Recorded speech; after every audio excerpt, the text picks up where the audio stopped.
Bueno, desde el Instituto de Formación Docente de Luis Beltrán, de acá de la provincia de Río Negro, te queremos agradecer, Mónica Coronado, por brindarnos esta posibilidad de encuentro a través de las pantallas, que nos permite estar un poquito más cerca entre las provincias y poder conversar en relación a la enseñanza. Bueno, en primera instancia me gustaría presentarla a Mónica. Mónica Coronado es psicopedagoga, licenciada y profesora en Ciencias Psicopedagógicas por la Universidad Católica Argentina, con amplia formación académica, incluyendo especializaciones en docencia universitaria por la Universidad Nacional de Cuyo y magíster en relación al área por la Universidad también Tecnológica Nacional. Actualmente ejerce como profesora titular de la Universidad de Cuyo y es directora de trayectorias educativas, destacándose en la dirección de programas de inclusión, orientación y desarrollo curricular, así como en la gestión educativa.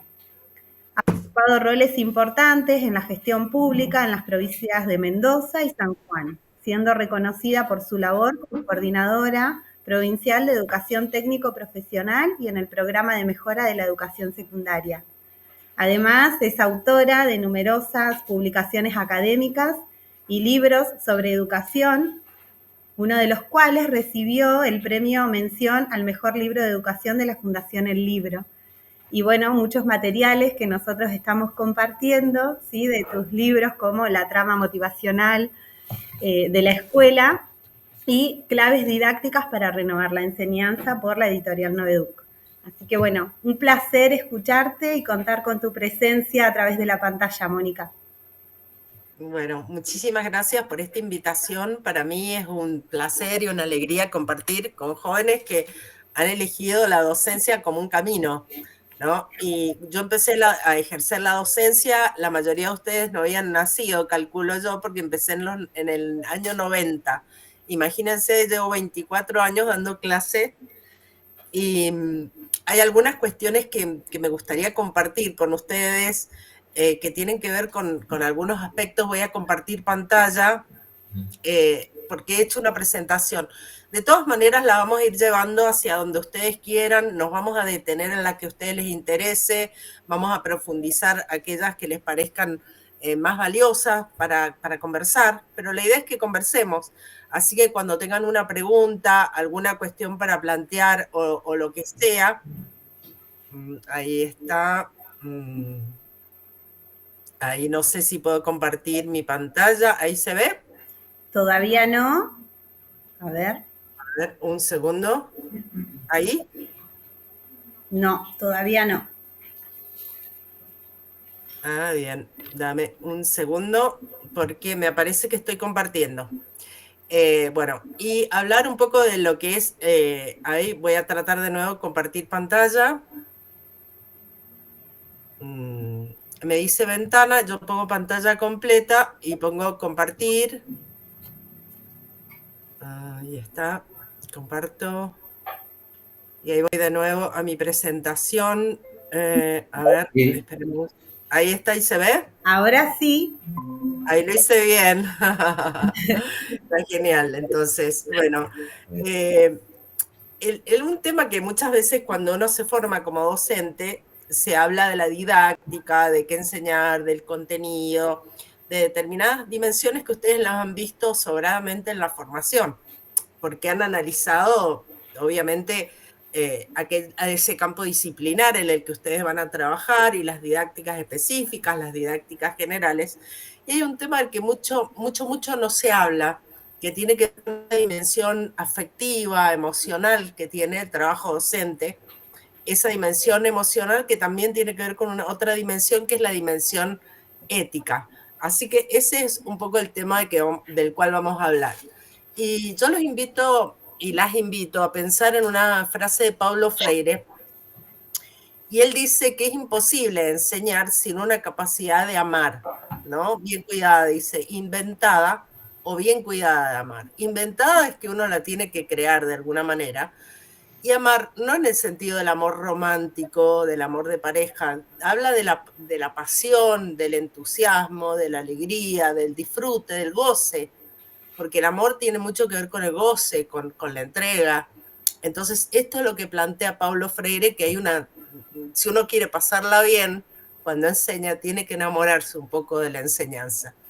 Y dice que es preciso atreverse, en el sentido pleno de esta palabra, de hablar de amor en la docencia, sin que a uno le digan que es blandengue, es meloso, es acientífico o anticientífico. Porque él plantea que educamos con los sentimientos, con las emociones, con el deseo, con los miedos.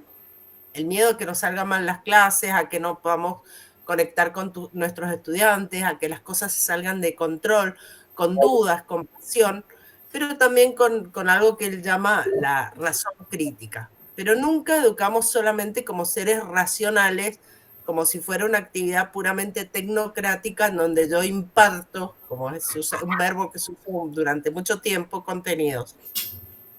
Y yo no tengo que separar estas dos dimensiones, ¿no? Lo cognitivo y lo emocional. Yo voy a ir a dar clases como un ser humano entero que tiene ideas, técnicas, estrategias, pero también tiene emociones, ¿no? Y esas emociones van a marcar mucho la forma en que yo viva y experimente mi despliegue como docente. Entonces, ustedes se van a dar cuenta que cuando uno plantea actualmente el campo pedagógico, hay una pedagogía de la que estamos hablando un poco todos, que es la pedagogía del cuidado, ¿no? Después de la pandemia, que ustedes deben recordar como si hiciera muchísimo tiempo, pero fue hace poco, la palabra cuidado aparece, emerge en el discurso y empieza a hablarse mucho de cuidado, del cuidado. Aparece la palabra cuídate. Cuando uno se despide de alguien que quiere, le dice chao, que te vaya bien, cuídate. ¿Entienden esa idea del cuidado? ¿Qué hace? Enfatizar la idea de la importancia del vínculo que yo tengo con el otro, del vínculo que yo tengo con mi trabajo, del vínculo que yo tengo con mis compañeros de trabajo, que no son cosas accesorias, no son secundarias, no son poco importantes, son muy importantes. Y por otra parte, también la pedagogía del cuidado, que reconoce que los seres humanos dependemos unos de otros. Mi felicidad también depende de la felicidad del otro. Mi bienestar depende también del bienestar del otro. Entonces, si yo estoy bien, mis alumnos es muy probable que estén bien. Si mis estudiantes están bien, yo también me voy a contagiar de ese bienestar. Y no es un discurso de autoayuda, es un discurso muy potente. Ustedes piensen, una de las principales filósofas que trata el tema del cuidado es Judith Butler, que es una filósofa muy de vanguardia, Marta Nussbaum. En la Argentina, bueno, Carlos Escliar ha hablado mucho de esta pedagogía del cuidado. Hay muchos autores que han tomado esta cuestión de lo importante que es en la docencia aprender a cuidar al otro y cuidarse a uno mismo, ¿no? Entonces, también la pedagogía del cuidado nos pregunta, nos plantea cómo nosotros nos ocupamos de cuidar nuestro bienestar, cómo nos cuidamos a nosotros mismos, el cuidado del cuidador, se dice. Si una escuela no se ocupa del bienestar de la gente que trabaja en la escuela, muy difícilmente se va a ocupar del bienestar de los chicos, digamos, porque es una comunidad. Entonces, este es un planteamiento desde esta pedagogía del cuidado. Y lo otro que hace la pedagogía del cuidado es no naturalizar el quiebre de una trayectoria educativa. Que un estudiante de repente desaparece del aula, no va más, o deja de asistir, o no sé, desde la pedagogía del cuidado esto es impensable, porque no hay nadie que sea descartable. Ni trivializar el malestar o el sufrimiento del otro. Hoy hablamos con un grupo de gente de una diplomatura que yo dirijo. Y es una diplomatura en donde, para docentes, y aparece el tema de la muerte. ¿Cómo afrontar la muerte y el duelo en una escuela? ¿Qué pasa cuando un estudiante deja la silla vacía para siempre? ¿Qué pasa cuando un docente se muere? ¿Qué pasa cuando la escuela vive esas situaciones? Y es un tema que tal vez en la formación docente nunca se plantea. ¿Qué pasa el día después? ¿Cómo se manejan esas situaciones? Bueno, desde la pedagogía el cuidado de esto también es importante. Y otra cuestión que pone el acento esta pedagogía, el cuidado, este enfoque de la pedagogía que pone de relieve la idea de cuidado, es que tenemos que insistir en el derecho a aprender. O sea, el derecho de cualquier ser humano a aprender a su ritmo, a su forma, a su manera, pero insistir. Y poner el encuentro por encima de la presencia, ¿no? En este momento estamos encontrándonos y estamos físicamente en lugares diferentes. La conversación y el diálogo sobre la explicación, el aprendizaje sobre el tema de realizar mucha tarea, la institucionalidad, más que la cuestión material de la escuela, ¿no? De esas reglas o normas que no se pueden cuestionar. Entonces, también desde esta pedagogía del cuidado, que es un enfoque que nos invita a cuestionar cómo se distribuyen inequitativamente o las desigualdades que hay en las políticas de cuidado. ¿A quién se cuida más? ¿No? ¿Qué vidas valen más? ¿No? Piensen en nuestro país en este momento, arrasado por la desaparición de Loan, preguntándonos todos qué ha pasado con él. ¿Entienden? O sea, no hay un niño en este país que sobre, que esté de más, y nos desespera pensar que está en una red de trata. ¿Entienden? Entonces, este tema, estas cuestiones, atraviesan, y yo entro a un aula y tal vez, me contaba una docente de primaria, que sus nenes de segundo grado estaban hablando del caso de Loan. ¿Entienden? O sea, hay una reverberación afectiva en donde ellos sienten que eso los toca. ¿Qué pasa cuando un nene desaparece? ¿Qué es desaparecer? ¿No? Esa era la gran pregunta de los nenes a esta amiga mía que es docente de segundo grado de primaria. Entonces, hay algo que me parece que es importante saber y tener en cuenta, que estas emociones o estos afectos atraviesan los procesos de enseñanza y de aprendizaje. O sea, atraviesan todo. Entonces, en primer lugar, lo que somos, quiénes somos, qué hacemos, qué nos interesa, qué nos gusta, qué nos apasiona, la alegría con que emprendemos algunos proyectos, el temor, la ansiedad. Muchas veces cuando uno está con practicantes y van a dar su primera clase, esa preocupación, ¿no? Por cómo vamos a ser mirados por el otro. Bueno, la mirada del otro nos construye en ese proceso en donde la afectividad juega un papel importante. Los vínculos de la convivencia. Si ustedes ven las relaciones de convivencia en una escuela, se van a dar cuenta de que atraviesan la forma en que vemos a los demás, nos vemos a nosotros mismos, construimos espacios comunes para compartir, colaboramos con otros. Los procesos de configuración institucional les va a pasar cuando entren a distintas escuelas a trabajar, que hay escuelas que tienen climas institucionales hermosos, donde da gusto estar, donde se van a sentir cómodos, bien recibidos, bien recibidas, van a sentir que ustedes importan, que alguien les sonríe, les explica dónde están las cosas, y otros lugares que son instituciones muy frías, en donde hay mucha distancia, en donde hay disputas, en donde hay mucha hostilidad, se tratan mal las personas o son indiferentes, o tal vez los niños sufren y hay como reacciones permanentes de indiferencia frente al otro, ¿no? Entonces, eso se van a dar cuenta inmediatamente, lo van a sentir que en algún lugar van a estar mucho mejor que en otro. Y es tan importante su aporte a construir ese clima como lo que van a padecer si ese clima institucional es un clima de desconfianza y sospecha. Y finalmente el vínculo pedagógico. Todos los seres humanos aprendemos mejor cuando estamos entusiasmados, cuando sentimos curiosidad, cuando tenemos alegría. En cambio, cuando en un grupo hay muchas peleas, hay mucho de la atención que yo le tengo que prestar al aprendizaje dedicado a defenderme, a protegerme, a estar atento de cualquier agresión del resto del grupo. Entonces, cuando un grupo es armónico, hay respeto, se resuelven los conflictos, están bien, en general va a haber una mayor propensión a aprender. O sea, en grupos en donde hay muy mala convivencia, la atención, la capacidad atencional baja muchísimo. Entonces, esto va a estar siempre presente en sus prácticas y es un factor a tener en cuenta. Entonces, siempre la afectividad ha teñido la vida escolar, ¿no? Piensen en esta imagen que les estoy mostrando, que es una imagen antigua de una escuela. Ustedes ven a un niño ahí con unas orejas de burro, o sea, con una sanción, lo ridiculizaba, lo humillaba.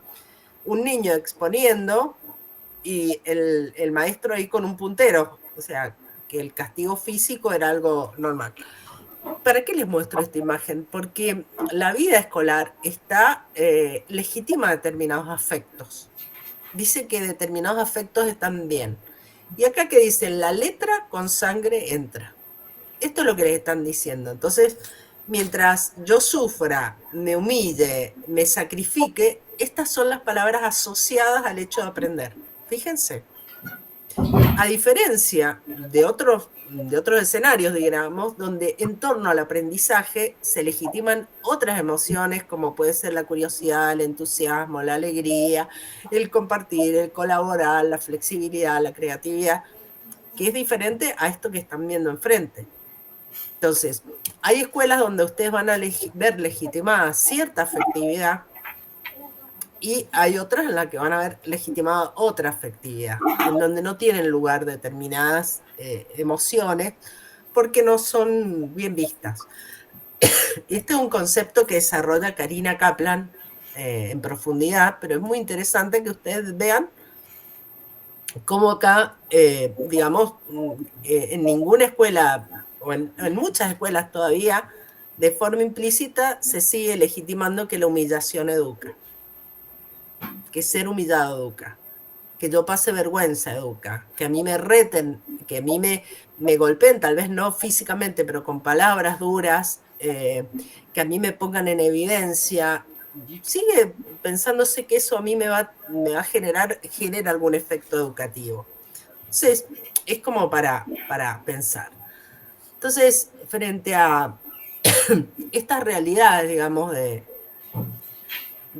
que somos seres afectivos y somos seres que asumimos posiciones éticas, hay un autor que se llama Rafael Vizquerra y habla de emociones, habla de sentimientos morales. ¿Qué es un sentimiento moral para Vizquerra? Él dice, bueno, un sentimiento moral es la bondad, la empatía, la capacidad de adaptarse a un grupo y colaborar. Hay un montón de sentimientos, no habla de emociones, habla de sentimientos que nos hacen ligar con el otro, ¿no? Nos generan ligazones con el otro.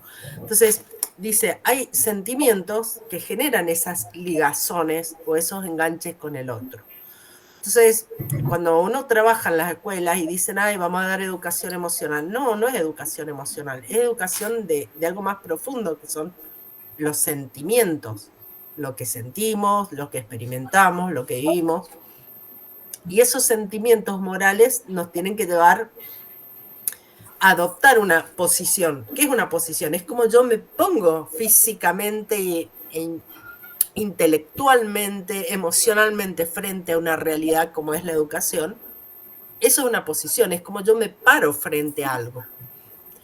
¿Y cómo me paro? Y hay 4 posiciones éticas que son como imprescindibles. Una es la bienvenida, ¿no? Que cuando alguien llega a la escuela es bienvenido. Estamos contentos de recibirlo, sea un compañero nuevo de trabajo, o sea un niño que ingresa, o sea una mamá que llega a preguntar si hay banco. La idea de la bienvenida es que hay una actitud de espera y de acogimiento por parte de la institución, ¿no? Esa es algo que se siente, que se vive, que se experimenta, pero se manifiesta en actos muy concretos, que tienen que ver en preguntármelo cómo llega, qué trae, qué necesita, cómo está el otro. Eso es un gesto de bienvenida. La segunda posición ética es que no basta con que yo le diga a alguien que es bienvenido. Por ejemplo, llega un chiquito a la escuela, un adolescente a la escuela y tiene una condición X. Póngale que tiene síndrome de Down. Bueno, bienvenido, acá vas a entrar, estos son tu aula, tus compañeros. Pero si queda estacionado en un rincón del aula, y no participa, ni aprende, ni colabora, ni es parte de la comunidad, no le sirve. Entonces, la segunda posición ética es la hospitalidad. ¿Qué hace? Que alguien desarrolle un sentido de pertenencia, que se quiera quedar ahí, que sienta que ese es su lugar, y eso requiere apoyo y acompañamiento. ¿Mm? Y nos pasa tanto a ese chiquito que llega nuevo a la escuela como a nosotros. Nosotros llegamos a una escuela, nos dan la bienvenida, pero después nos dicen, bueno, te vamos a acompañar un tiempo, vamos a ayudarte con esto, vas a tener este equipo, hospitalidad. La tercera posición ética es de la escuela, tiene que ser la esperanza. La esperanza tiene que ver con optimismo, con la mirada de confiar en la capacidad del otro. O sea, la idea de que el otro es capaz, es competente, que puede lograr las cosas, que todos podemos aprender, ¿no? Es una posición ética, pero Paulo Freire dice que es una posición ontológica. Imagínense ontológica, ¿qué hace el ser tener esperanza, ¿no? Y Cortázar, Julio Cortázar, dice que la esperanza es la vida misma defendiéndose, ¿no? La defensa de esa vitalidad, de esa forma de desarrollarse, de desplegarse. Y la cuarta posición tiene que ver con la disponibilidad, ¿no? Esta disponibilidad significa con el que no siempre vamos a estar preparados para todo. ¿Entienden? Nunca estamos preparados para todo lo que pueda suceder en la escuela ni en el aula. Pero estar disponible es estar abierto a aprender. Si me toca una situación que nunca me ha pasado en la vida, bueno, yo estoy disponible para aprender. Esa es la disponibilidad, es esa humildad que a mí me permite decir, bueno, de esto no sé, tengo que aprender, me tengo que informar, tengo que escuchar un poco a ver qué pasa, para ver cómo me voy a comportar, tengo que retroceder desde ese lugar de saber todo y decir, bueno, voy a ver qué es lo que puedo hacer, ¿no? Dice Carlos Escliar que no se trata de estar preparado, ¿no? Sino de estar disponible. Cuando le preguntan a él qué hace la escuela ante los chicos, vuelvo a leer el ejemplo de chicos con discapacidad, que son los que sufren la falta de todo esto. Si ustedes ven una situación en donde hay seres humanos que sufran la privación de todo esto, bueno, sería ese caso. Y a él le preguntan, bueno, pero los docentes no estamos preparados para chicos con TEA en el aula. Bueno, no se trata de estar preparados, dice Escliar, no se trata de estar preparados, sino de estar disponible, de aprender. Y yo digo, les va a pasar a lo largo de toda la vida. Ayer daba un curso de estrategias de enseñanza a unos profesores de un instituto en San Juan y terminé mostrándole el uso de la inteligencia artificial, mostrándoles un estudio de caso hecho por un experto en pedagogía, en donde planteaba las preguntas y el mismo caso analizado por una inteligencia artificial, que yo soy Gemini, las preguntas que planteaba esta inteligencia artificial y que yo no les dije cuál había escrito quién, ¿no? Entonces yo les decía, comparen esta y esta, y díganme cuál de las dos grupos de preguntas lo hizo la inteligencia artificial. Bueno, y no pudieron, estaba muy dividida la opinión de cuál era, y al final había mucha gente con mucha resistencia a esto que se viene, que es el futuro, ¿no? Que es lo que no es el futuro, es el presente. Entonces yo les planteaba a los profes que yo sería muy irresponsable si abordara el tema de estrategia, enseñanza y aprendizaje y no les planteara algunas cuestiones de inteligencia artificial hoy. Entonces yo les hablaba de esta falta de disponibilidad para aprender, ¿no? Entonces, claro que nos cuesta movernos desde el lugar de comodidad, de esto yo no estoy preparado para esto, pero bueno, tenemos que prepararnos. Les doy el ejemplo de la inteligencia artificial, como les di el ejemplo de la discapacidad. No sé si hay alguna pregunta, cuestión por ahí, sigo hablando. Acá estamos sumamente atentos escuchándote porque, bueno, son cuestiones que también fuimos abordando. Nosotros acá en el Instituto de Formación Docente, en el mes de abril, desarrollamos en conjunto con la Red de Educación Superior, Discapacidad y Derechos Humanos, una jornada de encuentro en donde, bueno, nos encontramos con distintos niveles, ¿sí?, educativos, a poder pensar en torno a la accesibilidad. Entonces, todas estas cuestiones que vos traés, ¿no?, a pensar en términos de la posición ética con la cual debemos asumir la enseñanza, sí, o sea, obviamente fueron surgiendo. Y bueno, no sé si acá alguno de los chicos o chicas quieran comentar alguna cuestión. ¿No? Están escuchándote muy atentos. Capaz que están con un poco de vergüenza. Bueno, a poco se le van a ir ocurriendo algunas cuestiones. Yo sigo hasta que vos me digas. No, yo te escucharía todo el tiempo, no tengo ningún problema. Pero bueno, cuando vos decidas, igualmente todo lo que nos estás compartiendo, de verdad es sumamente enriquecedor para pensarnos enseñantes. Yo creo que todas estas cuestiones que vos traés, ¿no?, en términos del cuidado y de la disponibilidad, sobre todo, ¿no?, es sumamente significativo y enriquecedor para nosotros. La verdad que yo estoy maravillada con lo que nos estás compartiendo, así que bueno, te seguimos escuchando y a medida que Bueno. vayan surgiendo algunas cuestiones, ahí habilito el micrófono y te comparto. Perfecto, perfecto, porque yo les voy a contar algo que tiene que ver con esto que hemos hablado del mundo de lo afectivo, de la dimensión afectiva, que es tan bonito y mucho se habla. Hay provincias que tienen una ley de educación emocional, hay un montón de autores que dicen que no es así. Hay una disputa epistemológica muy grande entre los que defienden la educación emocional y los que estamos hablando de afectos y emociones en educación, ¿no? Como que hay una disputa. Pero ¿saben por qué? Porque nos cuesta entender que podemos encontrar algún punto de integración. Pero yo les quiero proponer un ejercicio, ¿no? Un pequeño ejercicio para que juguemos un rato. Acá tienen una serie de palabras. Yo les voy a pedir a cada uno de ustedes que vayan pasando su mirada sobre estas palabras y pesquen 3. No razonen, sino que la van pasando la vista y dicen, esta me resuena, ¿no? Y la anotan. 3. Elijan 3 palabras que para ustedes tengan una resonancia. No, ni siquiera tienen que explicar. De repente pasan la vista, la leen y dicen, ay, me quedo esta. Quédense con 3 de estas palabras.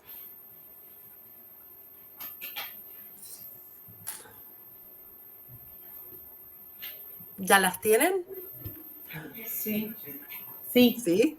¿Las pueden anotar? Sí, pueden anotarlas. Sí, las fueron anotando. Las fuimos. Ahora les hago una pregunta. De esas 3 palabras, ¿hay una de esas 3 palabras que los caracteriza o las caracteriza a ustedes? ¿Cuál de esas 3 es? Enciérrenla en un círculo. De las 3 que eligieron, hay una que tiene mucho que ver con lo que ustedes son. ¿La tienen? Sí. Y ahora hay una de esas 3 que les gustaría tener más. ¿La encontraron? Sí, por las risas te imaginarás que sí. Encontraron una que les gustaría tener más. ¿Hay alguien que nos quiera contar cuáles eligió y cuál siente que lo representa y cuál siente que tal vez le gustaría tener un poquito más de eso y por eso le resonó? Sí, acá viene Juan que te va a compartir. Dale, Juan. Buenas tardes. Bueno, yo había elegido motivación, creatividad y curiosidad. Redondeé curiosidad como la que me identifica más y creatividad como lo que me gustaría tener un poco más. ¡Ay, qué lindo! ¡Qué lindo! Buenísimo. Buenísimo. Lo tenés clarísimo. Muy lindo tu perfil. Sí, ahí otro estudiante va a compartir, Mónica. Vale. no estoy dentro de la categoría que vos dijiste estudiante, soy más grande que vos. Soy estudiante, pero más grande. Confianza, creatividad y ternura. Me identifico con la creatividad y me gustaría tener más ternura. Ay, qué lindo. Me encantó, me encantó, me encantó. ¿Alguien más? Yo acá elegí. Hola, ¿qué tal? ¿Cómo estás? Elegí motivación, calma y confianza. Bien. Bueno, ¿Y qué querrías más? Y confianza. Confianza, más confianza. Bien, bien, bien. ¿Alguien más quiere compartir? ¿No? Dale, a ver, Guille.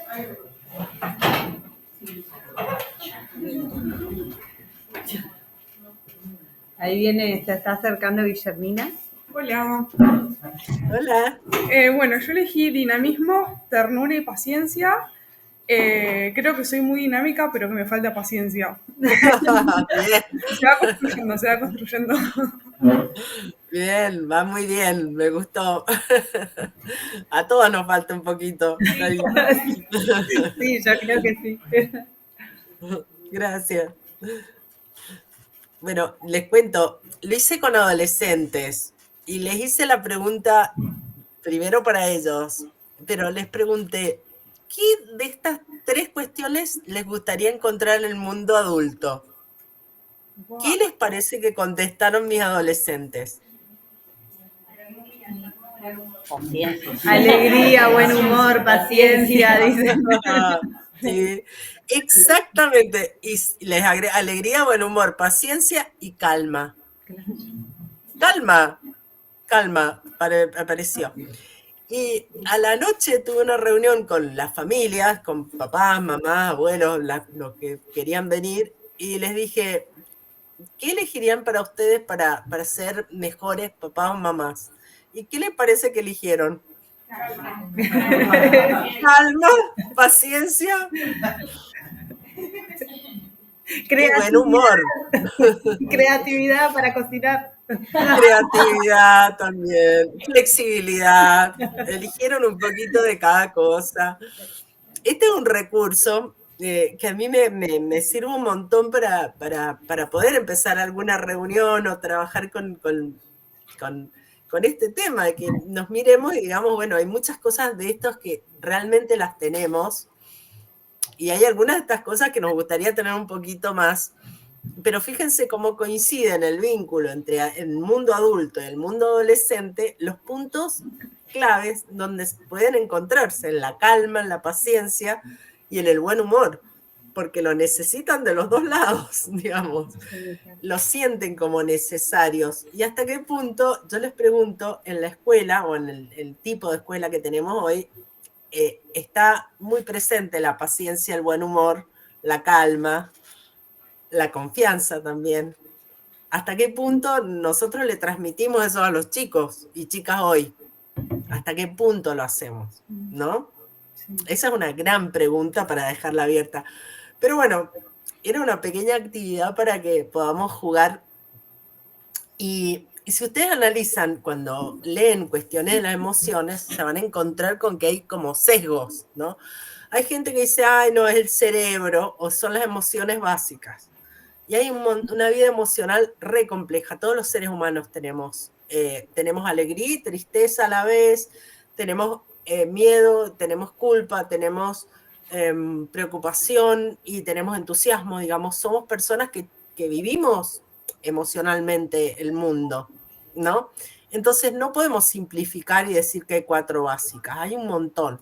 ¿Vieron Intensamente esta película? Bueno, empezaba con 4 emociones básicas y ahora disparó un montón, pero los autores dicen que hay más de 100 emociones diferentes.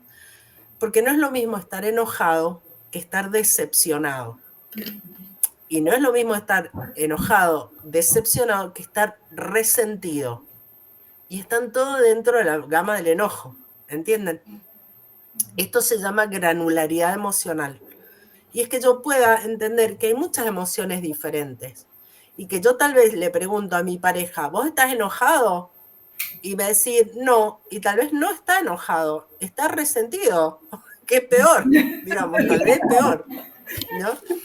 Y lo segundo es el sesgo como que es pura biología. No, hay un impacto de la biología. Ustedes piensen que hay emociones que aparecen cuando tienen hambre o sueño, ¿o no? Sí. Díganme que no. Cualquiera, cuando ustedes llegan a la escuela y están dormidos, están más apáticos, o ya no tienen tanta paciencia cuando tienen hambre. ¿Entienden? Hay procesos biológicos que afectan, si ustedes tienen ganas de hacer pis, por ejemplo, van a tener menos capacidad atencional, porque van a estar concentrados en la vejiga. Entonces, hay un impacto biológico, pero nuestras emociones están modeladas culturalmente. ¿Por qué sentimos vergüenza cuando tenemos un cuerpo que no es hegemónico?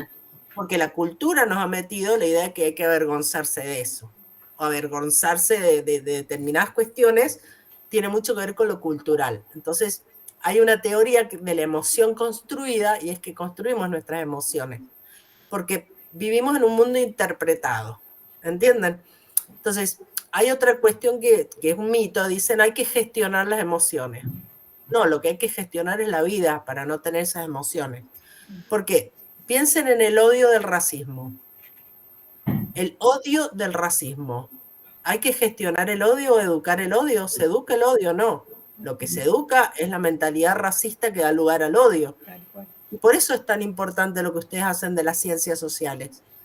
Porque van modificando la concepción del mundo y con ese cambio en la concepción del mundo están modificando emociones como el odio del racismo o el odio de la homofobia o determinadas emociones que tienen que ver con un mundo construido, un mundo estrecho, un mundo en donde todo el mundo tiene que ser igual. Entonces, ustedes cuando están enseñando ciencias sociales están dando educación para esas emociones, para tener emociones de empatía, de colaboración, para tener esas emociones morales, digamos, porque no surgen de la gestión emocional, surgen de tener un concepto de la vida que me permita tener buenas emociones. Y como que hay emociones negativas y positivas. No, todas sirven. El asco también sirve. ¿Qué seríamos nosotros si nos sintiéramos rabia o asco? No tonto, porque digamos, si a un nene alguien lo toca de una manera y siente asco, ese asco le va a servir como una alarma para darse cuenta que eso no está bien. Entonces, no hay que enseñarle a los niños que son emociones negativas. Es un horror cuando les dicen está mal enojarse. No, está bien enojarse, porque eso te permite defender sus derechos. Paulo Freire habla de rabia justa, dice que nadie diga que no es importante en el plano educativo la rabia. La rabia nos sirve para la defensa del derecho, para plantarnos frente al otro, para poner un límite. Entonces, la emoción tal vez más horrible y fea que hay es el odio. Pero hay veces que el odio tiene unas circunstancias sociohistóricas en donde uno entiende, digamos, la emergencia de esa situación de odio, digamos. Esto es, por eso yo ahí la pregunta, ¿se educan, se gestionan? Ni se educan ni se gestionan las emociones. Y quiero ver, no sé si hay audio, pero quiero que vean este video y miren este nene. A ver si hay audio. ¿Se escucha? Sí, se escucha. Una cancioncita así. Miren la cara del nene.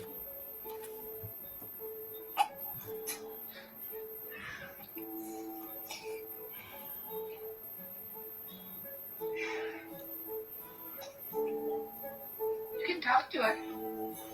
She can't talk back, but she knows what you're saying. Yeah, you can talk. You can say whatever you want to her. Okay. No.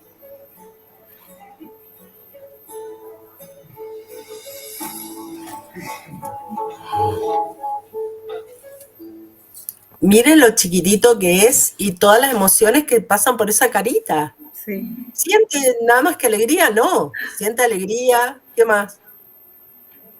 Siente tristeza. Emoción, ternura. Siente ternura, siente como preocupación.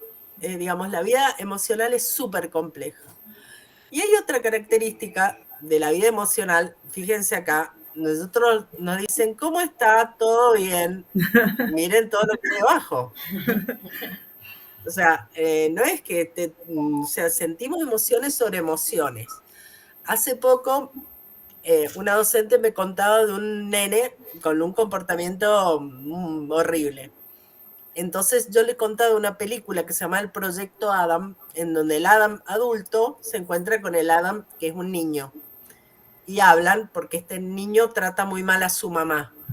Entonces el Adam adulto le dice al Adam niño que es mucho más fácil estar enojado que estar triste. Y piensen que es así. ¿Cuánta gente está enojada cuando en realidad está triste? ¿No? Entonces, la complejidad de la vida emocional no se puede reducir. Y ustedes van a sentir eso cuando afronten la escuela. Van a decir, ay, qué alivio, mañana no hay clases. Como alegría, pero a la vez tristeza. O sea, hay veces que van a decir, muchas veces un chico cuando rinde un examen mal siente frustración, pero también siente alivio porque ya se lo sacó de encima. Digamos, somos seres muy contradictorios emocionalmente. Eso es lo que les quiero plantear. Y esta idea de la granularidad emocional. Además, que nosotros percibimos el mundo. Si ustedes van caminando por el patio ahí del instituto y vienen dos compañeros y lo empujan y lo tiran al piso, ustedes se enojarían. Pero miren este nene.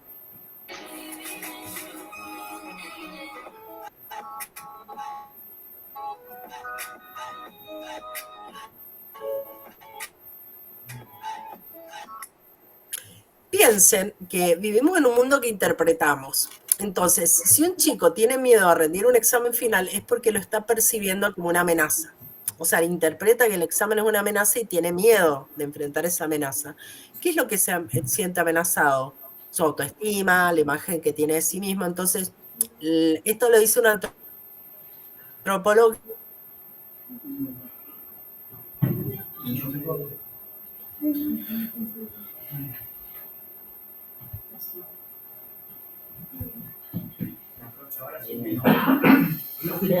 que tienen lo que ustedes hacen como docentes, de enseñar a tener esa capacidad de analizar y reflexionar sobre determinados prejuicios a partir del conocimiento que yo tengo del otro.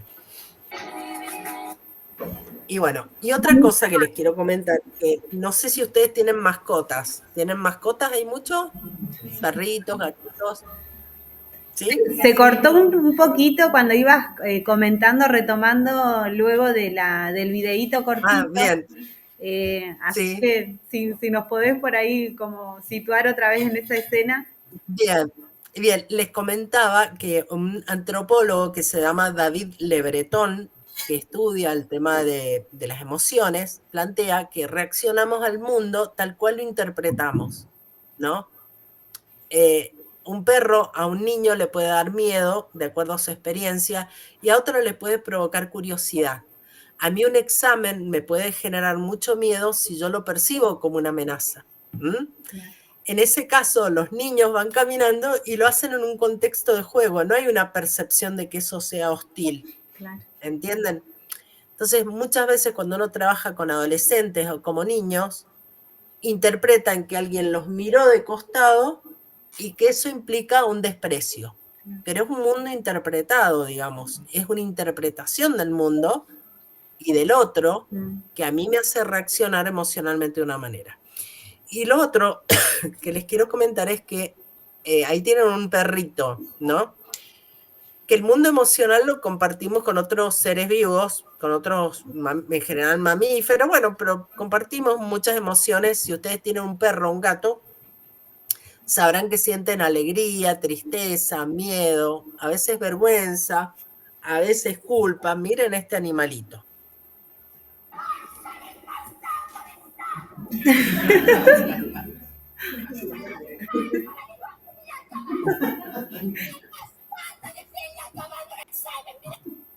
¿Qué está? ¿Cómo que siente este animalito? A ver, está estupefacto.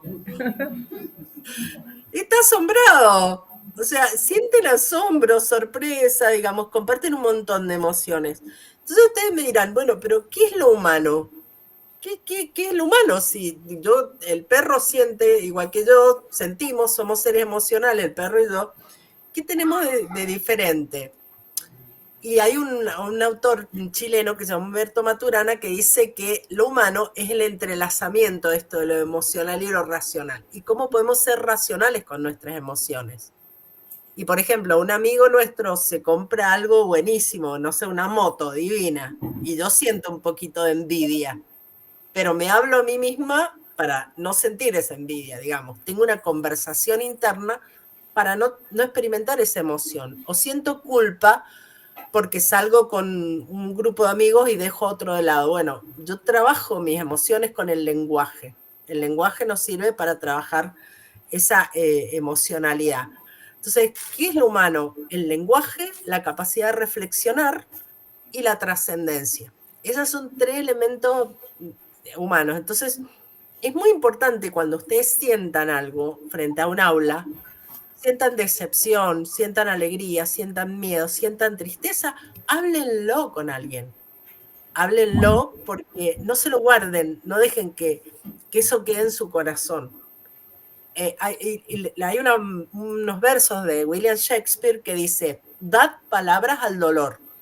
La pena que no se habla, se encierra en el corazón y lo invita a romperse. ¿Entienden? Entonces, cuando uno siente y va a trabajar en una escuela y se siente incómodo, esa emoción es una señal que me está diciendo que algo está pasando. Yo tengo que reflexionar y plantearme frente a esa situación y asignarle un significado. ¿Qué estoy interpretando? ¿Por qué me siento incómodo, amenazado? ¿O por qué me siento tan feliz trabajando en un lugar? ¿Qué me hace feliz de lo que hago? ¿Qué me entristece o me molesta? Y finalmente la trascendencia, que tiene que ver con la capacidad humana de la compasión, ¿no? De ponerme en el lugar del otro, de poder comprender a un estudiante que está viviendo una situación trágica en su casa, de colaborar con un compañero que está viviendo una situación difícil y no puede dar clases con todas las luces prendidas, ¿no? Eso, digamos, sería lo humano. Y lo otro humano es esto, la crueldad. O sea, los animales no son crueles. Si tienen que matar a otro animal es para comer, pero no gozan del dolor, ¿no? Y estos son 2 dibujos de niños, de una nena y de un nene. A un nene le preguntaron cómo había pasado el fin de semana y bueno, hizo el dibujo que ven ahí del asalto, que es lo que había vivido. Y el otro es de una nena que se llama Sol, que ustedes verán, la nena en el dibujo de ella misma no le ha puesto ni pies ni manos. Y los brazos están pegados al cuerpo. Ella se siente totalmente impotente y la figura adulta está representada por ese sol feroz, con dientes, muy hostil, y ella pone su nombre, que lo han aprendido a escribir hace muy poco, sol, sol, sol, como si fuera una barrera protegiéndola contra esa figura adulta. Miren el drama que hay detrás de esto. O sea, son chicos que viven situaciones de crueldad. Entonces, de todas las emociones, las más difíciles de entender son las vinculadas con la crueldad. De hecho, hay una escritora que se llama Rita Segato, que escribe un libro y escribe la contrapedagogía de la crueldad. La pedagogía en contra de la crueldad es aquella que tratan a los seres humanos como cosas, ¿no? Y le desconocen las emociones que sienten el otro. Entonces, claramente, si las emociones vertebran nuestra relación con el mundo, ¿no?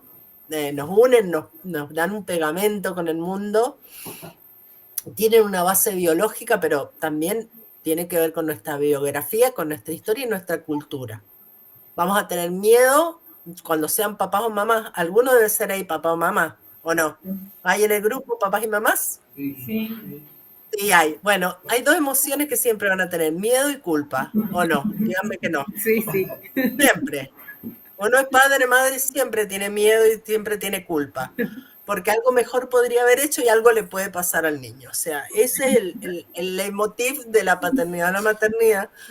Pero bueno, aprendemos a ser más culpables o menos culpables en determinadas culturas. Lo segundo es que la educación está atravesada por esta dimensión emocional y y que es tan importante reconocer la propia emocionalidad como la del mundo que nos rodea en toda su complejidad. Es muy importante eso. ¿Por qué? Porque uno conecta con el mundo a través de eso. Es el cablecito que nos conecta con los demás, con nuestro trabajo, con nuestra familia, con nuestras pasiones. Y hay como algunas cuestiones que son súper importantes a tener en cuenta. Una se llama la validación emocional, que es poder entender lo que el otro siente. Hay veces que yo, cuando trabajo con las escuelas, y me dicen, vinieron unos padres y nos dijeron que a nuestro hijo le hacen bullying y que nosotros no hacemos nada y le explicamos y todo eso. Entonces le digo, que es un acto de validación, que cuando papá y mamá se sientan en la escuela y largan todo ese malestar que tienen, yo en vez de defenderme o de atajarme, yo les diga, a ver, qué terrible lo que me están contando, por favor, me dan detalles, qué ha pasado, qué momento, y yo empiezo a escuchar al otro, debe ser muy duro sentir eso. O cuando mi pareja me dice, yo me siento muy solo hace tiempo, porque ya no me prestas atención, y yo en vez de decirle, no, porque la culpa es tuya, que esto y que el otro, yo le digo, me pongo, digamos, en otro lugar, y pienso que debe ser muy difícil lo que siente el otro. Y yo le contesto al otro que lo estoy escuchando activamente y que me importa, y le digo, debe ser muy triste lo que sentís. Yo no siento lo mismo, tal vez yo no lo siento, pero para vos debe ser triste sentir que estás solo. Y no sé, contame qué ha pasado, en qué momento, que como que antes de defenderme, escuchar, la escucha activa, eso es súper importante en el tema emocional. Y construir la autoconciencia, ¿no? Decir, yo salgo y siento como un malestar, así, algo que me incomoda, yo tengo que trabajar mucho el tema de la autoconciencia, ¿no? Con los niños chiquitos es re importante porque no nacemos con mucha conciencia de nosotros mismos. Nuestra mamá nos dice, esto es hambre, esto es sed, esto es sueño, ¿entienden? Yo lo que siento es malestar, pero esa relación, ese primer vínculo, ese vínculo primario, a mí me ayuda a ordenar mis emociones y asociarlas con determinados procesos. Y el último proceso es el control, el autocontrol, ¿no? Hay una frase de Buda que dice, quien te enfada te domina, la persona que te hizo enojar te va a manejar. Eso es lo que nos quiere decir Buda, y en gran parte tiene razón. Nos dominan las personas que nos enojan. Entonces, bueno, el autocontrol sí es tomar esa distancia, escuchar y no enojarse. Muchas veces les va a pasar en el aula que un alumno les va a decir algo que los va a lastimar, y el autocontrol en ese momento es parte de un entrenamiento.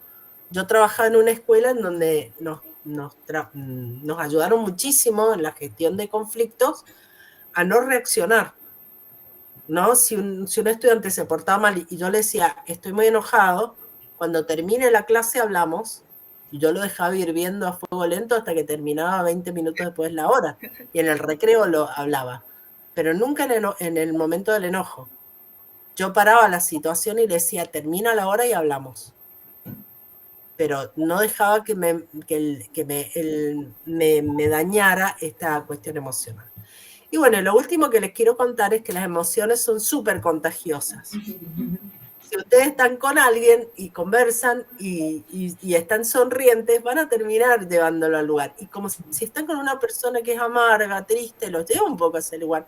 Porque hay una condición neurológica que son las neuronas espejo. Y tienen mucho que ver con esta capacidad que tenemos los seres humanos de apegarnos. Entonces, ¿qué es esta situación de apegarnos al otro? Yo cuando tengo un hijo, cuando era chiquito, yo le decía, si vos aguantás un minuto, sin reírte, sin sonreír, yo te doy un premio. Y nos miramos derecho a los ojos, serios los dos. Y yo le empezaba a sonreír y nunca puedo aguantar un minuto. Háganlo con un niño, se van a dar cuenta de que estamos conectados, los seres humanos tenemos esa capacidad. Y en algunos chicos, desde muy chiquitos, se destruye la capacidad de empatía.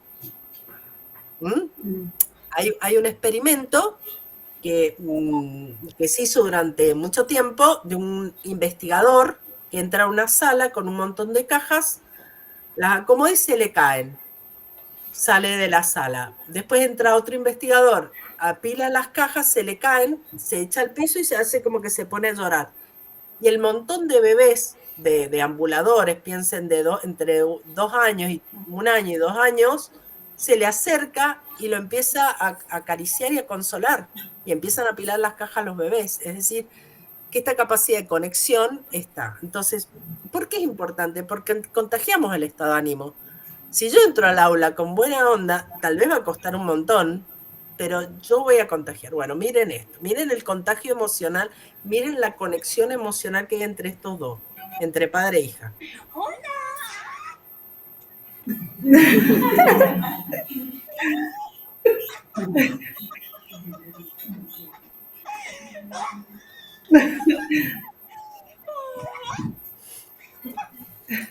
No pueden desconectar, ¿se dan cuenta? Están tan conectados emocionalmente que se empiezan a reír. ¿Vieron cuando uno se tienta y no puede parar de reírse porque ya conectó y no desconectó? Bueno, ahí está. Entonces, ya para ir finalizando, ¿no? Y no cargarlos más con este tema, hay una distinción entre un estado de ánimo, que es como la emoción predominante que yo tengo, ¿no? ¿Qué predomina en mi vida? La alegría, yo soy más bien alegre, más bien triste, más bien variable, tengo momentos y momentos. Ese es un estado de ánimo. Sobre ese estado de ánimo se apoyan las emociones, que son muy cortitas. Las emociones duran segundos, ¿no? Son chisporroteos. Y los sentimientos son a largo plazo, ¿no?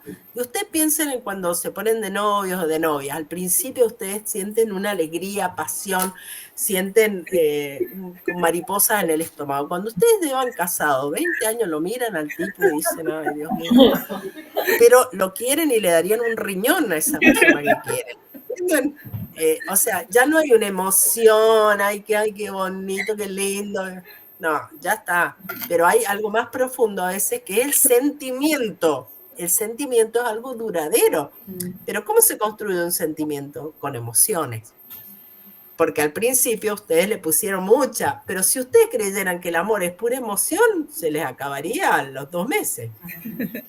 O sea, la perdurabilidad de los vínculos radica en los sentimientos. Entonces ustedes piensen, ¿por qué aman ustedes a la escuela, tal vez secundaria, la que fueron, o la odian? Porque generan un sentimiento, ¿no? Y no se basa exclusivamente en la emoción. Por eso muchos autores hablan de que hay que hacer en realidad educación del sentimiento, de los sentimientos que son los que nos permiten esas ligazones. Así que bueno, voy a terminar ahí porque si me meto en el campo en disputa, imagínense, tengo todo esto. Pero bueno, les voy a mostrar 2 imágenes y ahora ya que estamos aquí con ustedes, yo se las muestro a adolescentes. Les muestro estas 2 imágenes. Y les pido que me digan qué significa para ellos. Así que se los propongo a ustedes. ¿Qué significan la primera y la segunda para ustedes? La primera tiene que ver, yo creo, desde mi punto de vista, con lo que traemos cada uno, nuestras raíces. Bien, Y la bien, segunda sí. imagen, siento que es todas las etapas que vamos pasando, es decir, el núcleo, nuestro primer acercamiento que es con la familia, así después con lo que es las instituciones, las comunidades y las demás relaciones que vamos formando. Bien.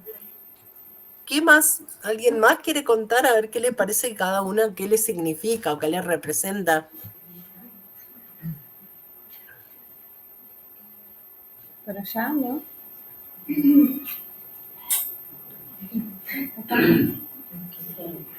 La primera pareciera que es una raíz fuerte, pero que no tiene nada hacia arriba. Así es. Y la segunda, no sé, puede ser un bosque, ¿no? Un tiro al blanco, ya nada que ver. Ah, un tiro al blanco. Sí. Las capas de una cebolla.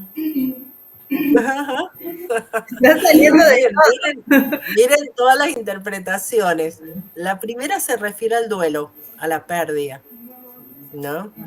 Y es una promesa que tu raíz esté intacta y vas a volver a florecer.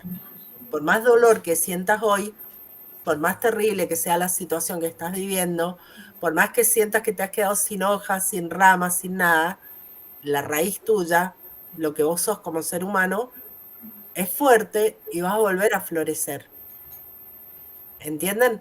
Es la promesa que tiene la vida de un adolescente que tal vez pierde su amor y siente que se le terminó la vida, que la vida va a volver a florecer. O tal vez cuando uno pierde una persona que quiere y dice, yo nunca voy a volver a ser feliz, y vuelve a ser feliz. ¿Entienden? Es la promesa, se llama, alguna gente habla de resiliencia, de la capacidad de salir adelante a pesar de que haya mucha adversidad, ¿no? Y es algo que hablamos con los adolescentes, cada tanto hablamos un poco de este tema, de que tienen que tener esa expectativa de que el futuro está lleno de promesas, de vida, de amor, de viajes, de aventuras, de cosas lindas que van a venir, porque es una edad donde hay que fortalecerlo. Y si se fijan, la segunda, que parece, al principio uno lo mira y ve una cebolla, un tronco, es como un tiro al blanco. Y como que a alguien no le emboca nunca, no le sale bien nada lo que hace, ¿no? Y abajo la frase, vamos de nuevo. O sea, puede fallar, nos puede salir mal, nos puede ir mal en un examen, pueden no querernos, pueden salirnos las cosas mal, pero seguimos adelante, ¿no? Son dos imágenes muy fuertes para trabajar este sentimiento que es la esperanza.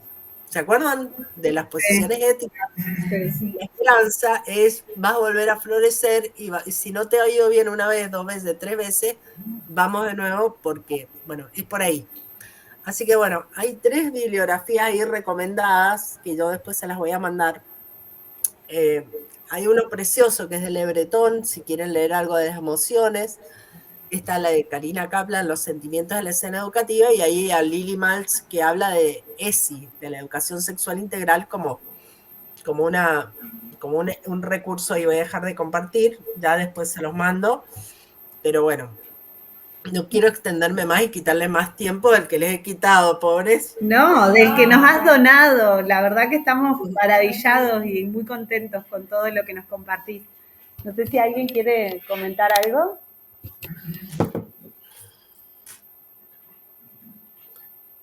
¿Por allá? ¿No? Le quería hacer una pregunta. ¿Sí? Me quedó en el pensamiento lo que comentaste hoy acerca de cuando alguien tiene un problema y que no se lo tiene que guardar, sino lo tiene que decir o sacarlo, ¿no?, del corazón. ¿Sí? ¿Qué pasa? O sea, ¿cómo se genera ese espacio para que alguien que es retrotraído, que tiene una personalidad muy difícil de abrirse, cómo generar ese espacio para que pueda, le puede pasar a uno mismo, a los hijos de uno, o por ejemplo, si algún día uno es profesor, a los alumnos que por ahí uno los nota, los puede notar que no están bien, pero no, ¿cómo se puede generar ese espacio? ¿Hay herramientas? Sí. Qué linda pregunta la que has hecho. Es muy linda la pregunta y muy, muy importante, porque no todas las personas somos capaces de ponerlo en palabras. Hay niños como los que te mostré que dibujan su malestar, hay niños que lo actúan y patean un banco. O sea, hay formas de expresar las emociones, muchas formas de expresar las emociones. El tema es encontrar un canal que no te dañe ni dañe al otro.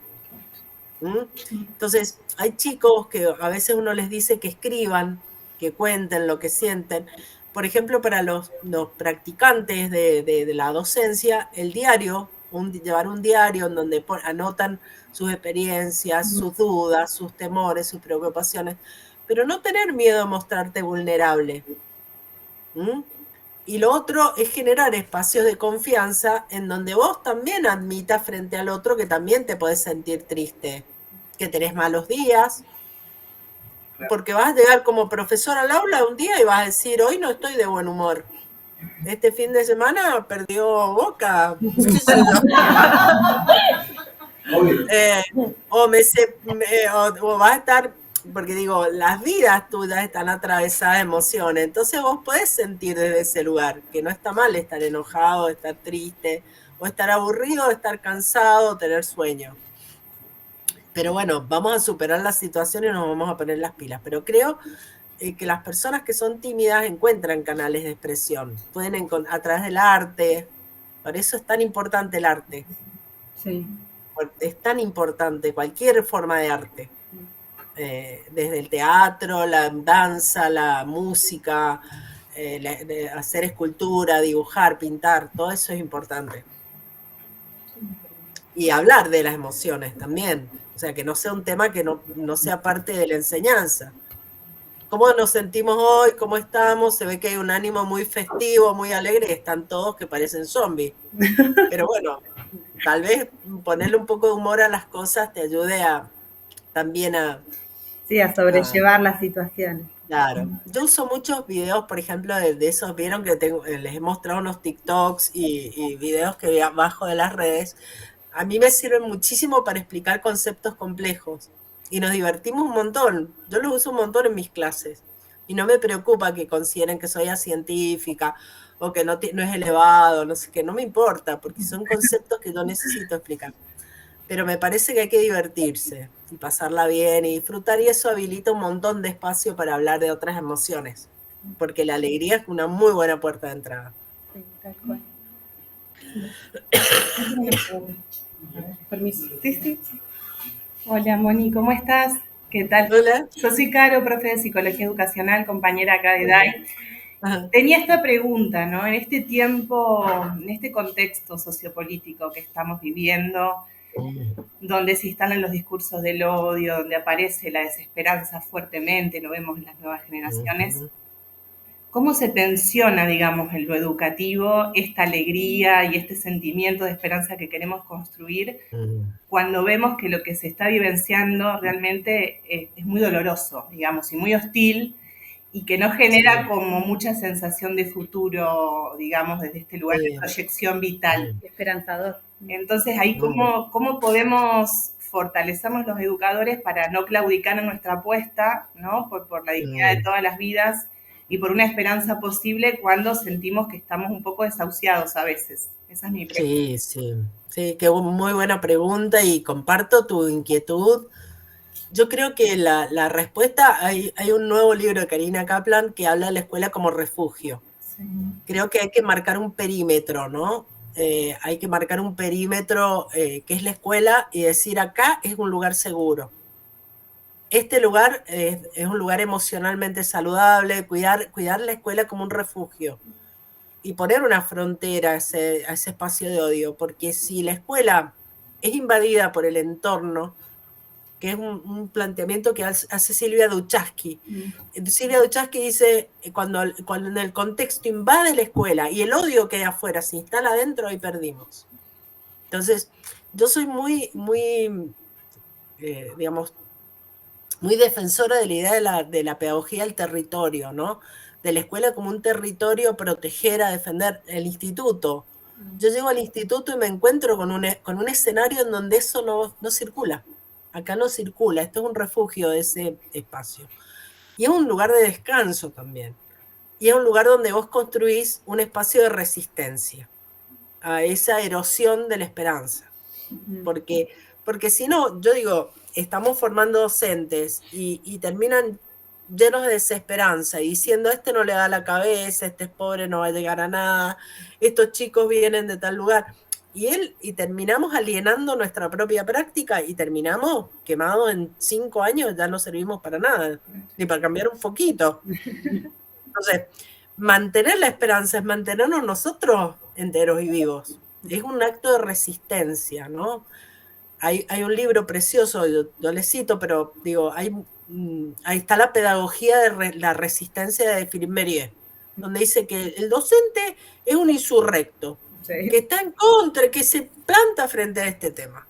Nos plantamos y generamos una escuela contracultural, porque el odio es arrasador, o sea, es una de las emociones más complicadas que hay, porque se construye sobre la idea de la destrucción del otro.